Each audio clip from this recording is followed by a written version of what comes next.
Long ago, when the world was divided by kingdoms and valor was measured by steel, there arose a conflict that would echo for ages.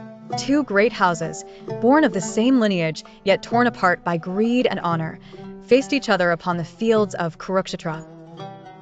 The drums of war thundered, the conches roared, and the earth itself trembled beneath the weight of destiny.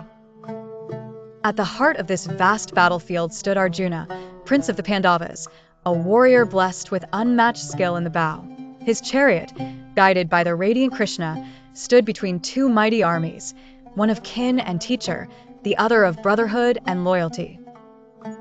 As the sun poured golden fire upon the plain, Arjuna lifted his gaze and beheld faces he had once revered. There stood Bhishma, the grandsire whose blessings once sheltered him, Drona, the master who had shaped his hands to the bow. Cousins and companions who had shared his childhood, all now stood ready to spill blood in a war from which none could return unscarred. His heart quaked. His bow slipped from his hands. A tide of despair rose within him.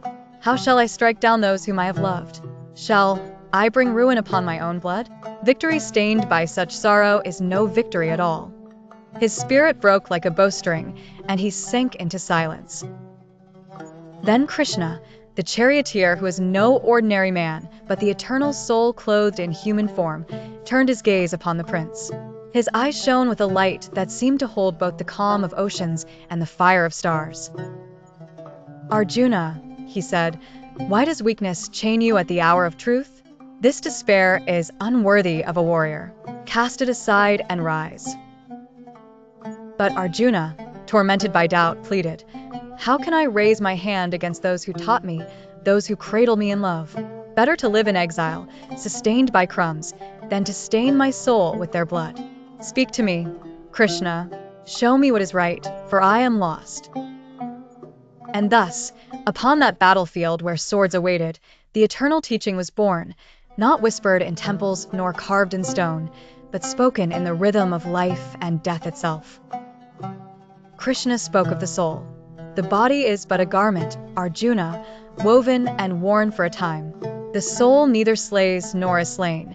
It passes from form to form, eternal as the sun's light. Death is but a doorway. Why grieve for that which cannot perish? He spoke of duty. Each being is bound to their dharma, the sacred path of action. To abandon one's duty is to abandon the harmony of the cosmos. Better to fall in battle serving truth than to live in comfort by forsaking it. He spoke of action. Dear work without longing for reward. Offer every deed to the eternal, and no shadow of sin will cling to you. Act, not for gain, nor for fear, but as an instrument of the divine will. He spoke of devotion. Whatever path one walks, whether of knowledge, of service, of meditation, or of love, it is I who am the end of the path. Fix your mind upon me, and you shall never wander astray. Then, as Arjuna listened with trembling heart, Krishna revealed his true form. The veil of mortality fell away, and before the prince unfolded a vision beyond imagination. Countless worlds revolved within him. Gods, suns, and stars were but sparks in his infinite being. He was time itself, the devourer of all things, the womb and the grave of creation.